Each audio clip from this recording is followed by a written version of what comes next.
안녕하세요. 저는 올해 40살 초반이 된 여자입니다. 많은 사람들의 사연을 들으니까 제 과거의 일들이 생각나는데요. 저는 정말 드라마 같은 인생을 살았다고 해도 과언이 아닐 정도의 인생을 살았어요. 오늘은 여러분들에게 저의 이야기를 들려드리려고 이렇게 사연을 씁니다. 저는 어렸을 때부터 좋지 않은 가정 환경에서 자랐어요. 저와 오빠, 그리고 엄마와 아빠, 이렇게 네 명이서 살았는데, 엄마와 아빠는 틈만 나면 싸우셨거든요. 엄마와 아빠가 싸울 때는 집안이 한바탕 뒤집어졌죠. 싸우는 이유는 어머니의 불륜, 아버지의 도박, 그리고 알코올 중독과 같은 다양한 이유가 있었어요. 저는 부모님께서 싸우시는 소리가 너무 무서웠고, 항상 울면서 귀를 막고 방구석에서 혼자 이 싸움이 끝나기만을 기다리고 있었는데, 그럴 때마다 저희 오빠는 방 안에서 저를 침대에 눕힌 채 이불 속에서 노래를 불러주었어요. 오빠는 노래를 정말 잘 불렀는데, 그 노래를 듣고 있으면 거실에서 부모님께서 싸우시는 소리가 전혀 들리지 않고 감미로운 오빠 목소리에 집중할 수 있었죠. 오빠의 꿈은 가수가 되는 것이었는데 부모님께서는 돈 안 되는 직업이라며 의사, 검사, 판사 같은 직업을 원하셨기에 오빠는 가수의 꿈을 펼치지 못했어요. 그래서 부모님이 싸우실 때마다 저에게 오빠가 만든 자작곡을 불러주었습니다. 오빠의 노래를 들으면서 저는 잠에 들었고 부모님이 싸움이 끝나시면 오빠가 슬금슬금 거실로 나가서 널브러진 물건들을 다 뒷정리를 했어요. 싸움의 끝은 항상 엄마는 밖으로 나갔고 아빠는 술만 마셨죠. 술을 마시는 아빠는 엄마가 나가고 나서 거실 뒷정리를 하는 오빠에게 화풀이를 하셨고 오빠에게 폭력도 가하셨습니다. 어렸을 때 저는 오빠가 아빠에게 반항 한번 하지 않고 맞고만 있는 게 너무 답답하고 한심했는데 지금은 얼추 오빠의 마음을 이해할 것 같아요. 저희 오빠는 저보다 너무 불쌍하고 안타까운 인생을 살았습니다. 저의 어릴 적은 이랬습니다.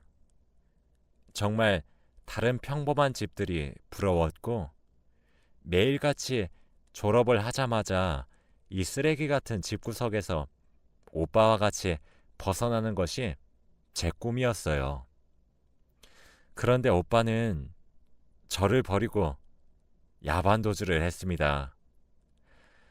그날도 여느 때와 다름없이 부모님께서 싸우시고 계셨고 오빠는 저에게 방에서 본인의 자작곡을 불러주며 저를 재우고 있었죠.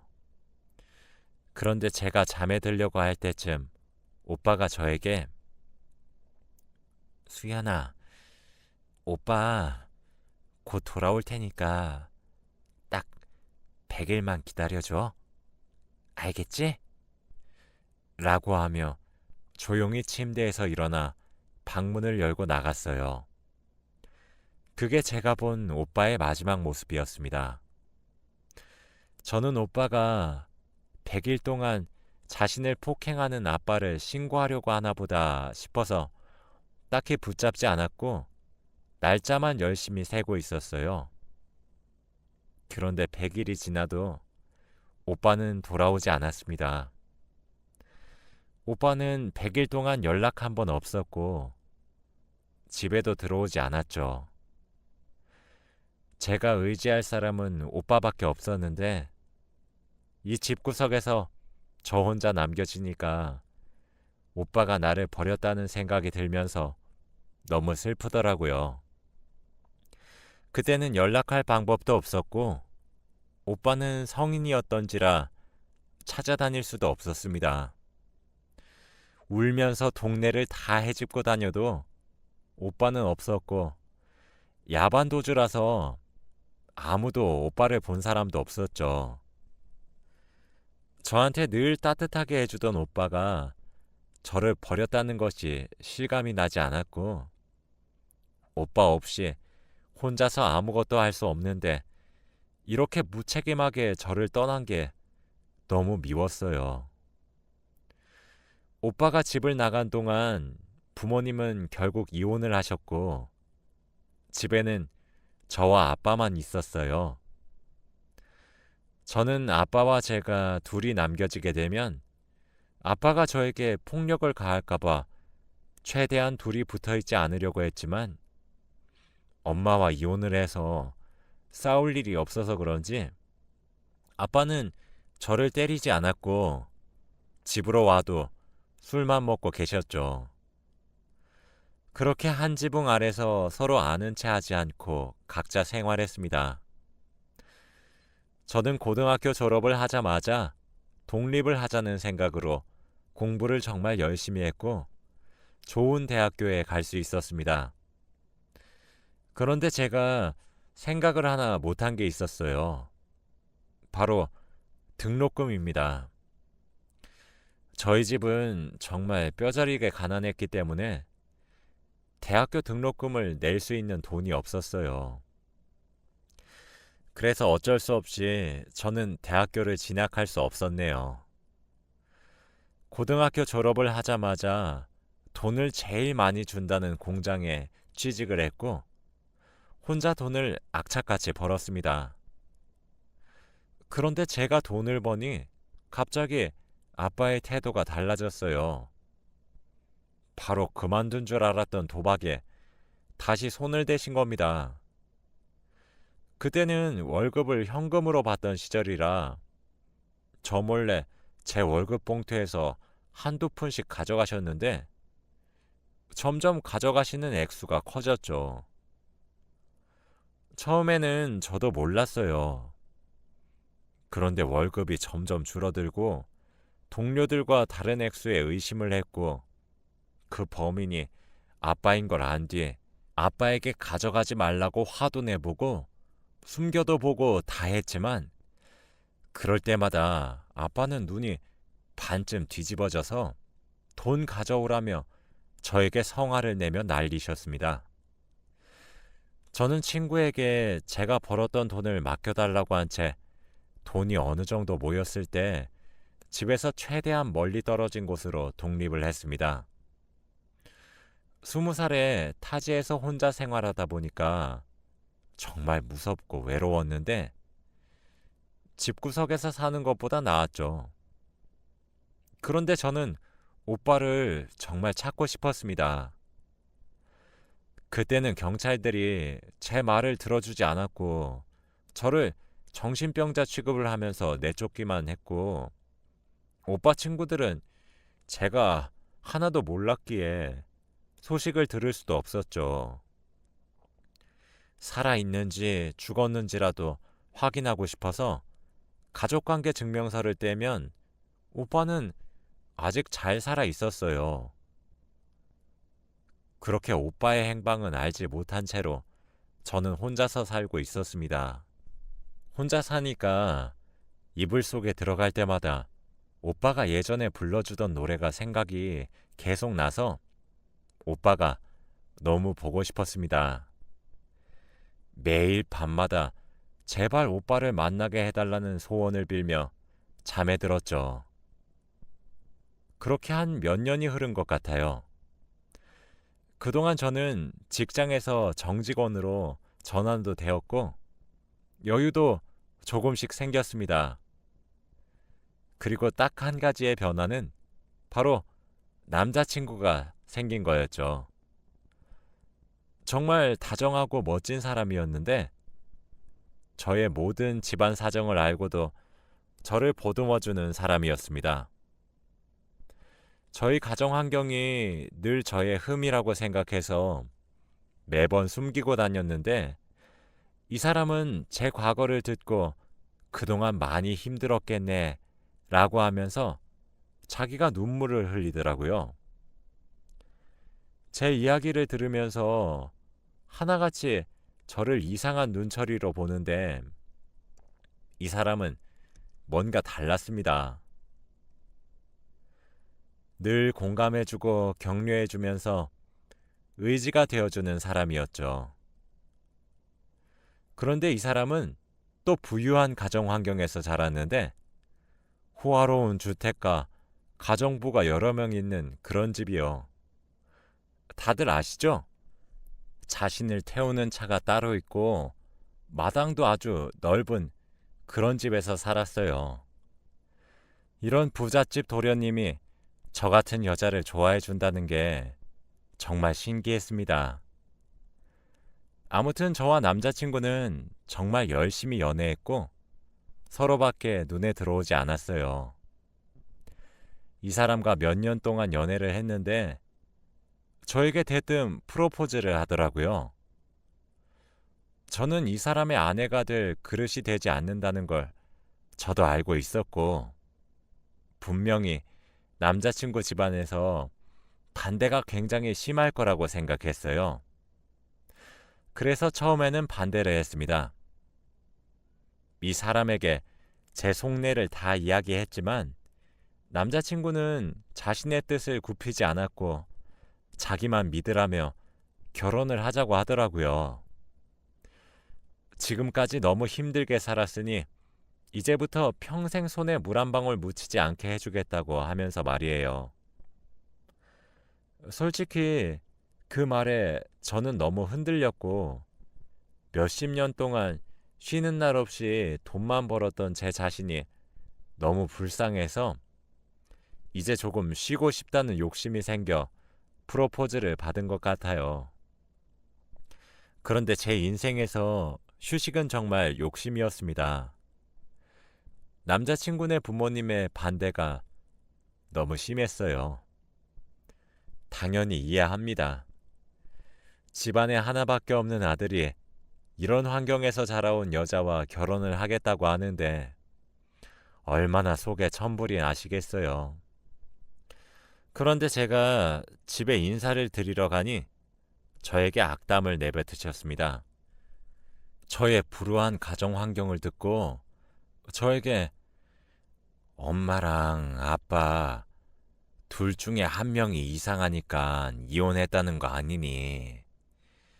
그럼 넌 그 유전자를 받았으니까 너도 이상하다는 거잖아. 어디서 너 같은 애가 우리 아들을 넘봐? 사람은 비슷한 사람을 만나야 하는 법이야. 이 결혼 절대 안 돼. 라고 하셨죠. 저는 평생 이런 말을 듣고 자랐기 때문에 타격이 없었지만 남자친구 부모님이 이 말씀을 저에게 하시니 정말 슬프고 자존감이 바닥을 치더라고요. 부모님이 이상하다고 저까지 이상한 사람 취급하는 건 너무 속상했습니다. 남자친구는 이 말을 듣고 자기가 불같이 화를 내면서 어머니, 아버지, 수연이 그런 사람 아닙니다. 제가 수연이 만나기 전에 어머니 아버지가 소개해 주시는 부잣집 여자들 다 만나봤지만 수연이만큼 진실함이 없었어요. 수연이랑 몇 년 만나면서 정말 많이 배우고 깨달았습니다. 결혼 허락해 주세요. 라고 했지만 그분들의 마음을 돌릴 수 없었죠. 남자친구 어머니는 큰 소리를 내면서 남자친구에게 화를 불같이 내셨는데 갑자기 화를 내시다가 뒷목을 잡으시고 쓰러지셨습니다. 거기에 있던 모든 사람들이 다 놀랐고 가정부들과 남자친구 아버지는 어머니를 데리고 방으로 들어가셨죠. 그때 남자친구가 저에게 사실 우리 어머니가 병이 있으셔. 이렇게 갑자기 화를 내시고 혈압이 오르시면 쓰러지셔. 라고 하더라고요. 저는 식사 자리가 끝나고 집을 데려다 준 남자친구에게 헤어지자고 했습니다. 갑작스럽게 이별을 통보받은 남자친구는 왜 그러냐고 물었고, 저는 어머니도 아프신데 우리 이제 여기서 그만하자. 오빠, 나보다 더 좋은 사람 만나. 이게 오빠와 나를 위한 길이야. 라고 했죠. 오빠는 집안과 연을 끊을 테니 부모님 말 무시하고 둘이서 살자고 했지만 저는 그게 더 잘못된 행동이라고 말하고 집으로 돌아왔습니다. 집에 와서 저는 펑펑 울었어요. 현관문을 세게 두드리면서 오빠는 수연아, 수연아, 오빠랑 얘기 좀 해. 라고 했고 저는 열어주지 않았죠. 그렇게 남자친구와 저의 인연은 끝이 났습니다. 매일같이 울면서 잠에 들었고 다음날 일어나면 똑같은 일상을 반복했죠. 남자친구와 헤어지고 몇 주가 지났는데 예정일이 지나도 생리를 하지 않았고 밥을 먹는데 헛구역질이 나오더라고요. 그 순간 설마 하는 생각이 들어서 바로 임신 테스트기를 해보니 임신이었습니다.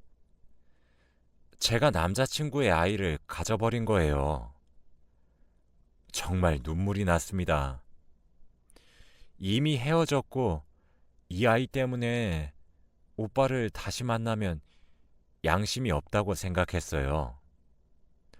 그렇다고 저 혼자서 아이를 감당하기에는 경제적으로도 너무 힘들 것 같았죠.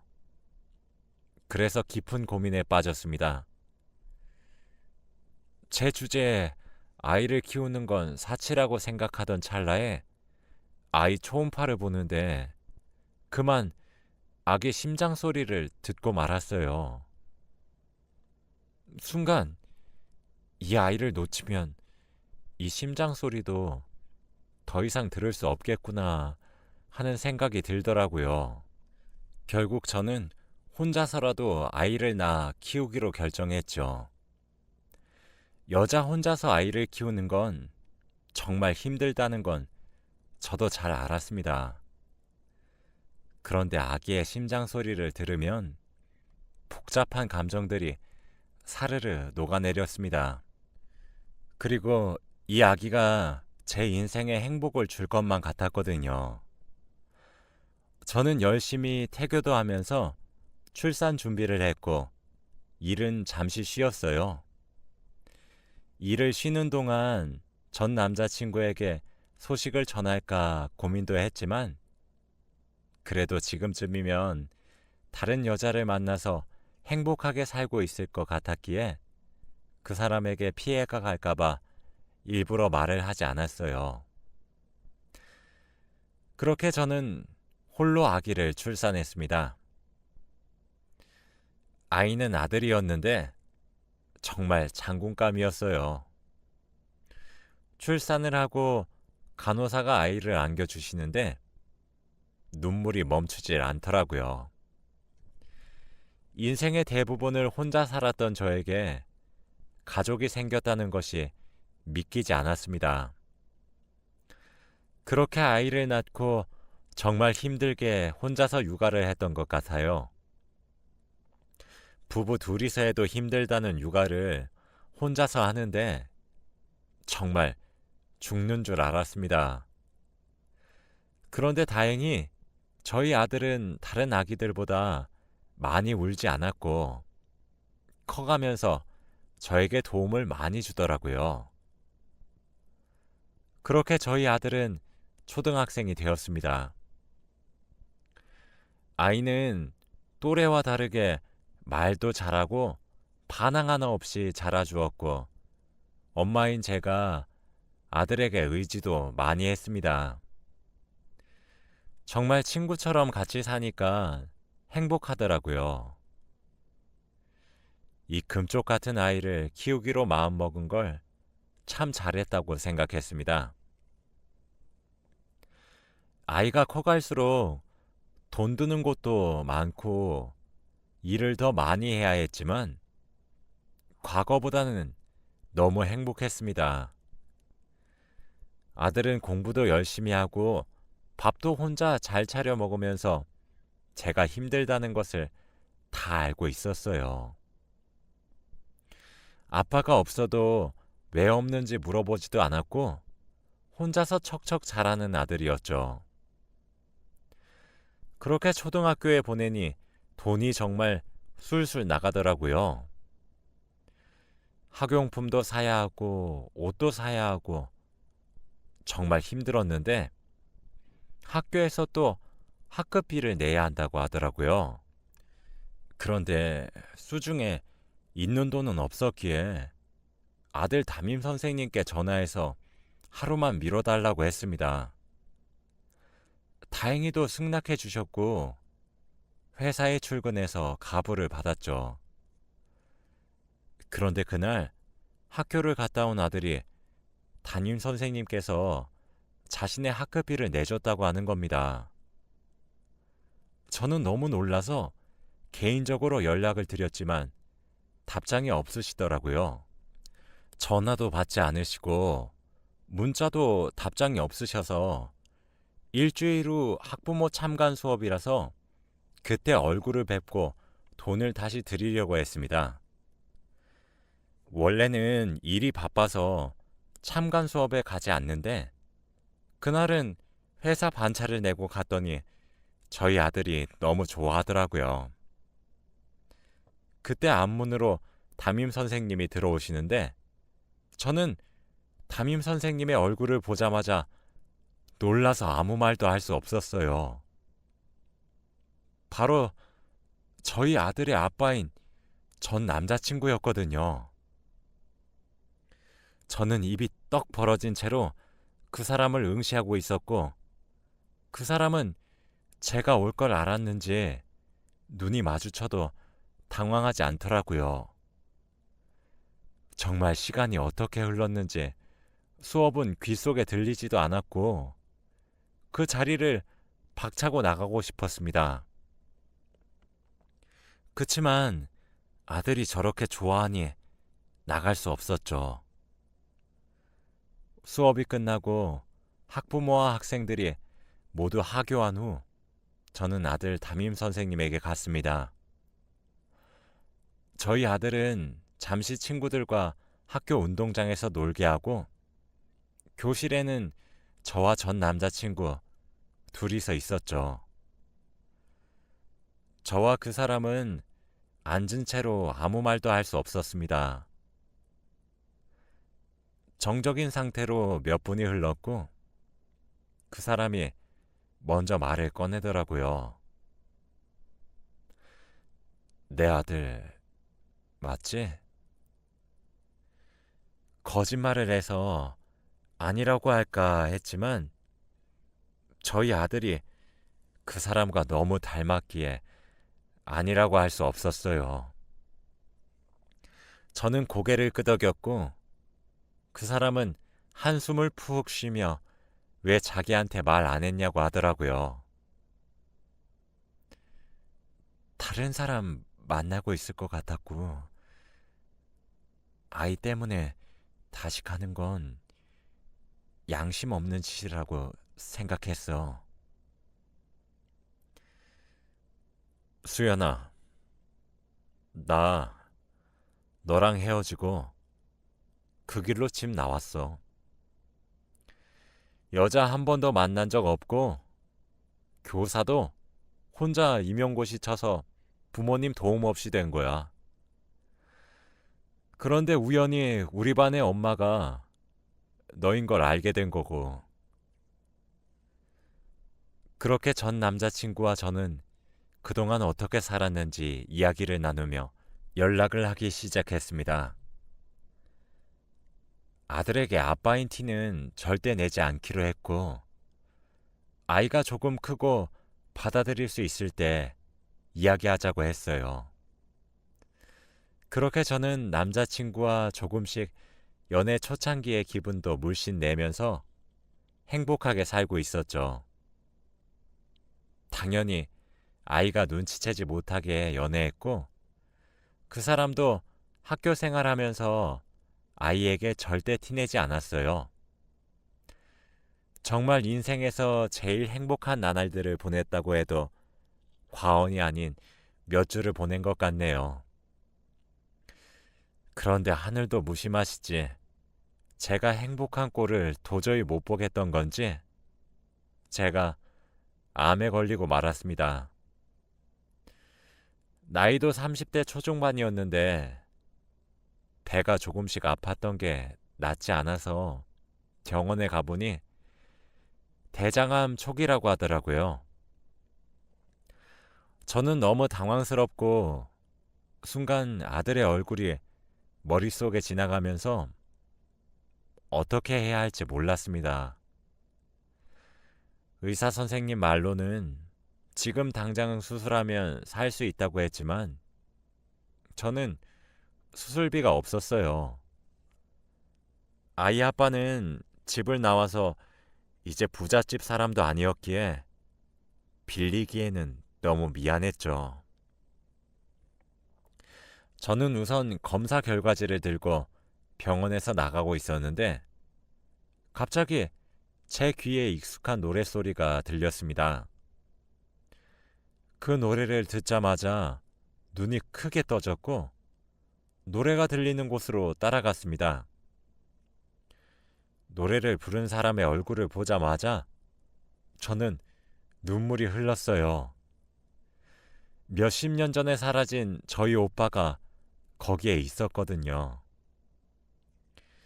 오빠는 의사 가운을 입고 환자들에게 노래를 들려주는 작은 행사에서 어릴 적 저에게 들려주던 자신의 자작곡을 부르고 있었죠. 저는 곧 죽을 때가 돼서 헛것을 보는 건가 싶어 두 눈을 비비고 다시 보았지만 오빠가 확실했습니다. 그때 노래를 부르고 있던 오빠와 저는 눈이 마주쳤고 오빠는 노래를 갑자기 멈추고 무대 위에서 얼었죠. 저는 울면서 오빠를 바라보고 있었고 오빠도 울면서 저를 바라봤습니다. 관객들이 갑자기 노래를 멈추고 우니까 오빠의 시선이 향하는 저를 바라봤고 저는 시선이 민망해서 자리를 피했죠. 그때 오빠가 뒤따라 나와서 제 손목을 잡았습니다. 저희 둘은 아무런 대화를 나누지 않았고 바로 안으며 펑펑 울었어요. 조금 진정이 되고 나서 오빠에게 덜컥 화를 냈어요. 도대체 어디 있었어? 왜 연락도 안 하고? 오빠가 나 버린 줄 알았단 말이야. 전 그렇게 오빠의 이야기를 들을 수 있었습니다. 오빠는 그때 의대에 합격해서 등록금을 벌기 위해 하루 종일 일을 하는 곳으로 들어가서 혼자 등록금을 벌었다고 해요. 그렇게 겨우 돈을 벌고 의대에 합격했는데 생각 외로 공부할 게 너무 많았고 집으로 갈 수 있는 시간이 나지 않았지만 겨우 시간을 내서 집에 가니 그땐 이미 제가 집을 나가고 없었다고 하더라고요. 연락을 할 수도 없었고 아무도 행방을 몰라서 오빠도 저를 찾고 있었다고 했습니다. 오빠는 이야기를 다 끝내고 제 손에 있던 검사지를 발견한 후 그거 뭐냐고 물어보더라고요. 저는 아무것도 아니라고 했지만 오빠는 검사지를 빼앗아서 읽고 표정이 굳어졌습니다. 오빠는 자신이 수술해주겠다며 지금 당장 입원하라고 했지만 저는 할 수 없었죠. 왜냐하면 수술비가 없었으니까요. 오빠는 제 상황을 눈치채고 제 어깨를 잡으며 수연아, 이제 돈 걱정하지 마. 수술비 오빠가 낼게. 그동안 오빠가 못 해준 거 갚는 거니까 부담 갖지 마. 라고 했죠. 그날 저는 바로 그 병원에 입원을 했고, 입원 소식을 듣고 아들과 아이 아빠가 왔습니다. 저희 오빠는 제 상황을 다 듣고 아들 보고 네가 내 조카구나 하며 안아주었어요. 아들도 다행히 저희 오빠를 좋아하는 듯 보였고 저는 바로 다음날 수술을 했습니다. 오빠의 수술 솜씨는 정말 좋았고 완치도 빨랐어요. 다행히 초기에 잡아서 정말 운이 좋다고 했습니다. 아들은 이제 고등학생이 되어가고 있고 사춘기가 와도 저에게 반항 하나 없이 지내주고 있고 그동안 아이 아빠를 소개했습니다. 처음에는 당황하는 듯 했지만 나중에는 예상하고 있었다고 하더라고요. 아이 아빠인 건 몰랐지만 저와 그 사람이 연애를 하고 있다는 건 눈치채고 있었다고 합니다. 정말 아이 눈은 속이지 못하네요. 지금은 아이 아빠와 저는 늦은 결혼 준비를 하고 있고 아들도 적극 찬성하고 있어요. 제가 행복하면 자기도 좋다고 하면서요. 정말 아들 하나는 잘 낳은 것 같습니다. 지금 생각해보면 정말 드라마 같은 인생을 살았던 것 같아요. 불우한 가정 환경 속에서 자랐지만 지금은 너무 행복하네요. 이 행복이 끝나지 않았으면 좋겠습니다. 여러분들도 지금 힘들다고 포기하지 마시고 꼭 악착같이 버티면서 살다 보면 언젠가 행복한 날이 올 거예요. 제 이야기는 여기까지입니다. 들어주셔서 감사합니다.